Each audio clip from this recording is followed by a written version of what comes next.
ఉన్నటువంటి బుడమేరు 3 రీచెస్ కూడా క్లోజ్ చేశాం. దీనివల్ల ఒక నమ్మకం వచ్చింది. ఒక మాటలో చెప్పాలంటే వినాయక చవితి ఒక హిస్టారికల్ డే.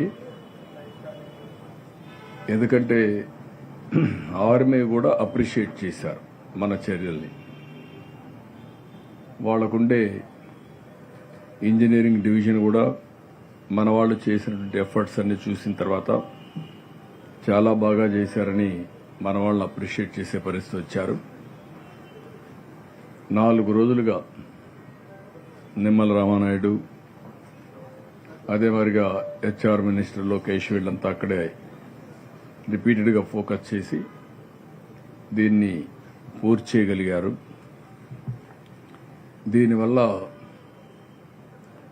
ఏదైతే వాటర్ వస్తుందో అది ఆగింది, ఇన్ఫ్లో పూర్తిగా ఆగింది. ఇది ఒక చరిత్రలో చేసిన తప్పుని కరెక్ట్ చేయడానికి ఒక హెర్కులస్ టాస్క్ అయింది. ఒక ప్రభుత్వం, నేను ఎన్నోసార్లు చెప్పాను, విధ్వంసాన్ని సృష్టించారు, వ్యవస్థల్ని నాశనం చేశారు. ఎక్కడికక్కడ ఇలాంటి నేను ఒక్కసారి కాదు 5 ఏళ్లు పోరాడాం. ఒక్క డ్రైన్ రిపేర్ చేయలేదు, ఒక్క వర్క్ చేయలేదు, ఒక ప్రాజెక్టులో ఒక షట్టర్ మెయింటైన్ చేసే పరిస్థితి లేదు, గేట్లు కూడా మెయింటైన్ చేసే పరిస్థితి లేదు. ఈ ప్రభుత్వం గడిచిన ప్రభుత్వంలో అన్నమయ్య ప్రాజెక్టు కొట్టుకొని పోయినా, 2 సార్లు గుండ్లకమ్మ గేట్లు పోయినా, ఒలిచెంతల గేట్లు పోయినా మెయింటెనెన్స్కి ఒక్క పైసా పెట్టలేదు. ఈ యొక్క బుడమేరుకైతే 5 వర్కులు శాంక్షన్ చేశాం. ఈ 5 వర్కులు నిలిపేశారు. ఇంకొక పక్కన బుడమేరు మొత్తం ఎన్క్రోచ్మెంట్, ఎక్కడ చూసినా కబ్జాలమై అయిపోయింది. ఎక్కడ చూసినా వీళ్ళ ఇష్ట ప్రకారం ఇళ్లు కట్టేసే పరిస్థితికి వచ్చారు. ఎక్కడికక్కడ నీళ్లన్నీ బ్లాక్ అయిపోయినాయి, నీళ్లు పోయే పరిస్థితి లేదు. ఇప్పుడు కూడా చాలా డిఫికల్ట్గా ఉంది. ఇంకొక పక్కన గవర్నమెంట్ ఆఫ్ ఇండియా ఇచ్చిన డబ్బులు, ఆ రోజు ఏదైతే స్టామ్ వాటర్ డ్రైన్ కోసం డబ్బులు ఇచ్చారు, 500 కోట్లు ఇచ్చారు. ఆ 500 కోట్లలో 100 కోట్లు ఎంతో ఖర్చు పెట్టాం. అప్పుడు మిగిలిన డబ్బులు ఉన్నాయి, డబ్బులు ఖర్చు పెట్టకుండా దాన్ని నిర్లక్ష్యం చేశారు. అన్ని పాపాలు కలిసి ఈరోజు ప్రజలకు శాపాలుగా మారాయి. ఇది కాకుండా ఒక హిస్టారికల్గా చరిత్రలో ఎప్పుడూ రానటువంటి వర్షాలు పడ్డాయి. ఇప్పుడు కూడా మళ్లీ చూస్తే కృష్ణా రివర్ 3 లక్షల పైన మళ్ళా వాటర్ వచ్చే పరిస్థితి వచ్చింది. దీంతో హిస్టారికల్ హై, ఎప్పుడూ రానంత వాటర్ కృష్ణా రివర్లో రావడం, కృష్ణా రివర్ కూడా పొంగడం, గత ప్రభుత్వం చేసిన పాపాలతో ఈ వాటర్ అంతా కూడా బుడమేరు వాటర్ అంతా ఇక్కడ రావడం ఇప్పటి వరకు 7వ రోజు. చాలా బాధేస్తుంది. 7 days చాలా ప్రాంతాలు నీళ్లలో ఉన్నారు. వాళ్ళు చూస్తే గుండె తరక్కపోతుంది. ఎంత బాధ అంటే ఎవరికైనా సరే ఒకరోజు భరిస్తారు, 2వ రోజు భరిస్తారు, 3వ రోజు విరక్తి వస్తుంది. ఎంత విరక్తి వచ్చినా చేయగలిగింది ఏమీ లేదు. కరెంటు లేదు, నీళ్లు లేవు, ఓసారి ఫుడ్ అందదు. ఈరోజు నేను న్యూ రాజరాజేశ్వరి పేటకి వెళ్ళాను. అక్కడంతా చూశాను. వీళ్ళు చేసిన పనులకు పైకి నుంచి కొట్టుకొని వచ్చేటన్నీ కూడా బ్లాక్ అయినాయి. ఇప్పుడు రివ్యూ మీటింగ్లో మా ఆఫీసర్ అడగబోతాను. ఆ ప్రాంతంలో ఫుడ్ కూడా అక్కడక్కడ రాలేదని కంప్లైంట్ ఇచ్చే పరిస్థితికి వచ్చారు. ఇప్పటికి కూడా 4 అడుగులు నీళ్లున్నాయి. అక్కడ చూస్తే వాళ్ళందరూ ఎంత బాధపడుతున్నారంటే ఆవేశం ఉంది, బాధ ఉంది, కడాన మళ్లీ నమ్మకం కూడా ఉంది ప్రభుత్వం మీద. ఆ నమ్మకం ఈరోజు బాధ్యత పెంచే పరిస్థితికి వచ్చింది. ఈరోజు మనం చూస్తే నిన్న నేను చెప్పాను, మొత్తం ఈ యొక్క బుడమేరు క్లోజ్ చేసినప్పటికీ 1.01 టీఎంసీ నీళ్లు విజయవాడలో ఉన్నాయి. ఈరోజు మళ్లీ వర్షం పడింది. ఆ వర్షం పడింది కాబట్టి మళ్ళా నీళ్లు పెరిగాయి. ఇన్ఫ్లో ఆగిపోయింది, అవుట్ఫ్లో పెంచాం. కానీ రెయిన్ వల్ల మళ్ళా స్టాగ్నేషన్కి వచ్చి ఇప్పుడు 1.2 1.02 ఆర్ 1.03 టీఎంసీ నీళ్లు వచ్చే పరిస్థితి వచ్చింది. రేపు మళ్లీ ఈరోజు వర్షాలు పడ్డాయి, రేపు మళ్లీ వర్షాలు పడతాయంటున్నారు. రెండు కాన్ఫ్లిక్టింగ్ ఉన్నాయి. ఒకటి ECMWF, ఇది యూరోపియన్. వాళ్ళ లెక్క ప్రకారం బుడమేరు ప్రాంతంలో 0.38 టీఎంసీ నీళ్లు వస్తాయని మొత్తం క్యాచ్మెంట్ ఏరియాలో. అది వస్తే పర్వాలేదు, ఆ నీళ్లన్నీ కృష్ణా రివర్కి వెళ్ళిపోతాయి.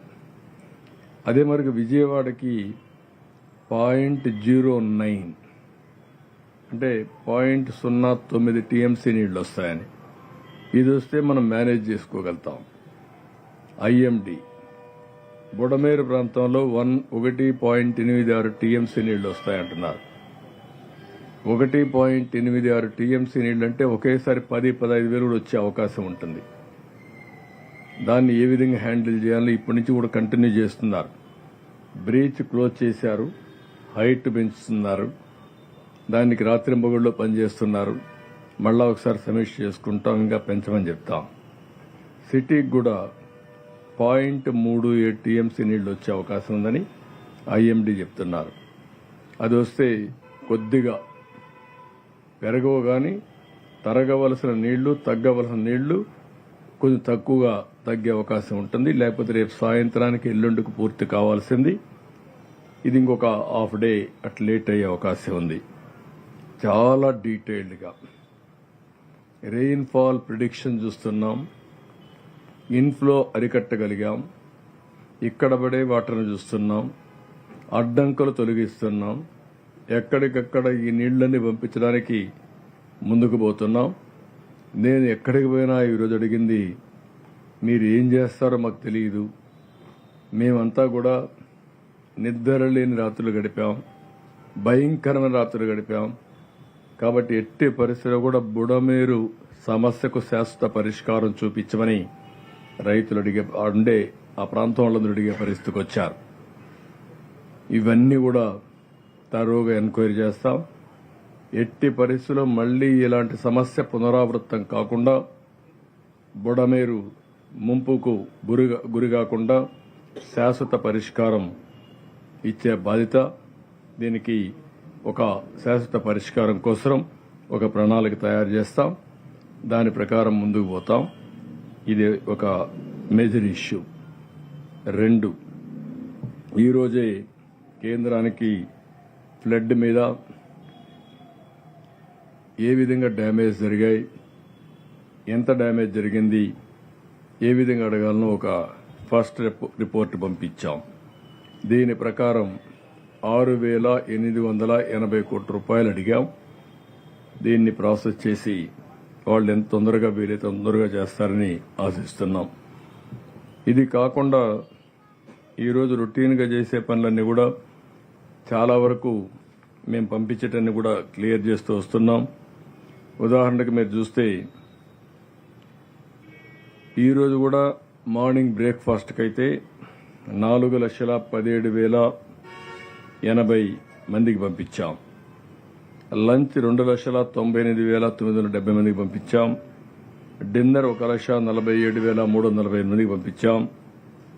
అయితే మేము ఒకటే ఆలోచించాం, కొంతమంది వద్దని చెప్పినా మేము కొన్ని సర్వేలు చేసుకుని కొద్దిగా వేస్ట్ అయినా పర్వాలేదు, తిండి లేకపోతే చాలా సమస్య వస్తుంది, అక్కడ నీళ్లు కూడా లేవు, అలాంటి సమయంలో ఇబ్బందుల్లో ఉండే ప్రజానీకానికి భోజనం కూడా లేకపోతే చాలా ఇబ్బందులు వస్తాయని కొంచెం ఉదారంగానే చేసి పంపిస్తున్నాం.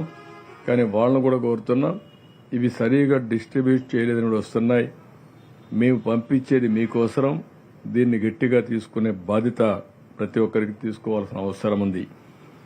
ఇంకొక పక్కన వాటర్ అయితే 7,83,134 బాటిల్స్ పంపించాం. మిల్క్ అయితే 1,20,008 మంది పంపించాం.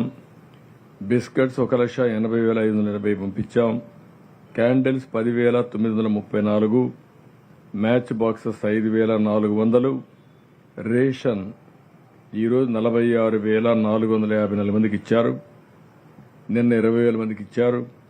మొత్తం 66,454 మందికి రీచ్ కాగలిగాం. మళ్లీ ప్రజలందరికీ విజ్ఞప్తి చేస్తున్నాం, దిస్ ఈజ్ యువర్ ఎంటైటిల్మెంట్. 25 కేజీల రైస్, అదే సమయంలో 1 కేజీ చక్కెర, 1 కేజీ కందిపప్పు, 1 లీటర్ పామ్ ఆయిల్, 2 కేజీలు పొటాటో, 2 కేజీలు ఆనియన్. ఇవి ఎవ్వరు ఏం మాట్లాడినా డిమాండ్ చేసి తీసుకునే బాధ్యత మీది. మీకు మెసేజ్ పంపించారు. ఎవరైనా మోసం చేస్తే చొక్కా పట్టి తీసుకోండి. నేను ఆ మాట కూడా చెప్తున్నా. ఎందుకంటే చాలా కష్టపడి మీకు పంపిస్తున్నాం. మా ఆఫీసర్లు ఎక్కడా ఇలాంటి పనులు చేయరు. కానీ మెకానిజం లాస్ట్ మైల్లో ఎవరైనా కావాలని కక్కుర్తిపడినా మీరు డిమాండ్ చేసి తీసుకోవాల్సిందిగా ప్రజలందరికీ విజ్ఞప్తి చేస్తున్నా. దాంట్లో ఏ మాత్రం కూడా రాజీ లేదు. డ్రై ఫుడ్ పంపిస్తున్నాం. ఇది కూడా దగ్గర 6 నూడిల్ పాకెట్స్ 25 గ్రాములు పంపిస్తున్నాం. 6 యాపిల్స్ పంపిస్తున్నాం. 6 బిస్కెట్ పాకెట్స్ పంపిస్తున్నాం. 6 బాటిల్స్ వాటర్ పంపిస్తున్నాం. ఇంకొక పక్కన 4 హాఫ్ లీటర్లు మిల్క్, దగ్గర 2.5 లీటర్లు మిల్క్ కూడా ఇస్తున్నాం. ఇది కూడా డిమాండ్ చేసి తీసుకోవాల్సిందిగా నేను కోరుతున్నా. ఇది అయిన తర్వాత ఈరోజు చాలా అయితే ఈరోజు 64 మెట్రిక్ టన్నులు తీసుకొచ్చి అమ్మారు. మొత్తం కలిసి 61,000 కేజీల ఈ కాయగూరలు కానీ ఆకుకూరలు కానీ అమ్మారు. ఇది ఇంకా కూడా వీలైతే ఎక్కువ డంప్ చేయాలనుకుంటున్నాం. 2 రూపాయలు, 4 రూపాయలు, 5 రూపాయలు, 10 రూపాయలు, 2 రూపాయలు, 5 రూపాయలు, 10 రూపాయలకి అందుబాటులో ఉంటాయి. దీన్ని డిమాండ్ చేసి మీరు తీసుకోవాల్సిందిగా నేను మిమ్మల్ని కోరుతున్నా. వాటర్ ట్యాంకర్స్ అయితే మొత్తం 230 పెట్టాం. 503 సార్లు తిరిగాయి. అదే మరి 29.9 లక్షల లీటర్లు వాటర్ సప్లై చేసే పరిస్థితికి వచ్చారు. ఇంకొక పక్కన మొత్తం వాటర్ కనెక్షన్స్ అయితే 1,16,803కి ఇచ్చాం. ఇప్పుడు 2వ రోజు అయింది. ఇంకొకటి 2 రోజుల్లో మీరు వాడుకునే పరిస్థితి వస్తుంది. ఈ నీళ్లు కూడా ఇల్లు క్లీన్ చేసుకోవడానికి ఉపయోగించుకునే అవకాశం వస్తుంది. 12,197 హౌస్ కనెక్షన్స్ మీరు తీసుకోవాలి. మీ ఇంటి దగ్గర ఉండే పంపులు మీరు రెడీ చేసుకుంటే మీరు తీసుకునే అవకాశం వస్తుంది. ఫైర్ డిపార్ట్మెంట్ అయితే మొత్తం ఈరోజు 4,757 ఇండ్లు క్లీన్ చేశారు. ఇప్పటికి 17,470 ఇండ్లు క్లీన్ చేశారు. 110 వాటర్ పంపులు పనిచేస్తున్నాయి. 110 ఫైర్ ఇంజన్లు పనిచేస్తున్నాయి. ఇది కూడా లాజికల్ గా తీసుకుపోవడం కోసం ముందుకు పోతున్నాం. దీనివల్ల రోడ్లు కూడా క్లీన్ చేసే కార్యక్రమం కూడా వీళ్ళకి అప్పచెప్పాం. శానిటేషన్, ఈరోజు శానిటేషన్లో మొత్తం 135 సచివాలయాల్లో పనులు జరిగాయి. 7,088 మంది పనిచేస్తున్నారు. ఈరోజు ఒక్కరోజే 1,270 మెట్రిక్ టన్నులు లిఫ్ట్ చేశారు. ఇప్పటి వరకు 2,646 మెట్రిక్ టన్నులు లిఫ్ట్ చేశారు. 364 కిలోమీటర్లు రోడ్లు క్లీన్ చేశారు. ఇది 78% క్లీన్ చేయడం జరిగింది. రోడ్లు కూడా అక్కడక్కడ ఉన్నాయి తప్ప బై అండ్ లార్జ్ చాలా ఎఫెక్టివ్గా పనిచేస్తున్నారు. మెడికల్ క్యాంపులు అయితే 184 పనిచేస్తున్నాయి. మొత్తం ఇప్పటికీ 67,706 మందికి ట్రీట్మెంట్ ఇచ్చారు. ఇంకొక పక్కన ఎలక్ట్రిసిటీ కనెక్షన్స్ 2,35,900 మందికి ఇచ్చారు. 13,915కి ఇవ్వాలి. ఇది ఇవ్వడానికి కూడా కారణం మీరు చూస్తే ఈ ప్రాంతాల్లో నీళ్లు ఉండడం, షార్ట్ సర్క్యూట్ అవుతుంది, పవర్ షాక్ వస్తుందని ఉద్దేశంతో వెయిట్ చేస్తున్నారు. ఇది క్లియర్ అవుతాను ఇవ్వడానికి పెద్ద అబ్జెక్షన్ లేదు. 100% ఇవ్వడానికి సిద్ధంగా ఉన్నారు. ఈరోజు కూడా బోట్లు అయితే ఎన్డీఆర్ఎఫ్ 104 ఉన్నాయి, ఎస్డీఆర్ఎఫ్ కూడా 18 పనిచేస్తున్నాయి, ఫిషరీస్ డిపార్ట్మెంట్ కూడా 39 పనిచేస్తున్నాయి, 161 బోట్లు పనిచేస్తున్నాయి, డ్రోన్స్ 42 పనిచేస్తున్నాయి, ఫుడ్ డిస్ట్రిబ్యూషన్కి ఒక 8, సర్వరెన్స్కి 16, స్ప్రేయింగ్కి ఒక 18, ఇంకొన్ని 30 అండర్ ప్రొక్యూర్మెంట్కి వచ్చాయి. ఇప్పటి వరకు మీరు చూస్తే దగ్గర క్యుములేటివ్ ట్రిప్స్ 3,274 చేశారు. 1,24,000 మందికి ఫుడ్ అందించగలిగారు. Transportation all vehicles put together 834 రెగ్యులర్గా పనిచేస్తున్నాయి. ఇవి కాకుండా ఒక 1,200 ఈ యొక్క ఎసెన్షియల్ కమాడిటీస్ చేరవేసేదానికి, డోర్ టు డోర్ ఇవ్వడానికి అవి పనిచేసే పరిస్థితికి వచ్చారు. ఈరోజు మళ్లీ మేము అసెస్ చేశాం. ఇంటింటికి సరుకులు ఇస్తే బెటరా, లేకపోతే ఫేర్ ప్రైస్ షాపులో పెడితే బెటరా అని అడిగితే 75% ఇంటింటికి ఇవ్వాలని కోరుతున్నారు. కొంత వ్యయ ప్రయాసాలతో కూడిన పనైనా ఇంటింటికి ఇచ్చే కార్యక్రమానికే శ్రీకారం చుడతాం. రేపు ఎల్లుండి ఇస్తాం. అవసరమైతే 1 డే, ఒక హాఫ్ డే ఎక్కువైనా పూర్తిగా ఇంటింటికి ఇచ్చే బాధ్యత ప్రభుత్వం తీసుకుంటుంది. తద్వారా రేపు ఎల్లుండు ఒకవేళ మిగిలిపోతే నెక్స్ట్ డే కొద్దిగా స్పిల్ ఓవర్ ఉంటుంది. ఇంకొక పక్కన 28 మంది చనిపోయారు, 26 మందికి సెటిల్మెంట్ కూడా చేశాం. ఒక 2 మిస్సింగ్ అని పెట్టారు. ఈరోజు నేను పోతే ఏదైతే న్యూ ఆర్ఆర్ పేటలో ఒక అతను మిస్ అయ్యారని చెప్పారు. అది కూడా మా వాళ్ళకి ఇచ్చాను, అది కూడా క్లియర్ చేస్తారు. ఇంకో పక్క 71 అనిమల్ కార్కేసెస్ దొరికాయి, డిస్పోజ్ చేశాం. ఇంకొక పక్కన మీరు చూస్తే నిన్న ప్రకారమే ఇంకొక 15 నెట్ టవర్స్ ఎఫెక్ట్ అయినాయి. రోమింగ్ తర్వాత ఇంకొక 15 అయితే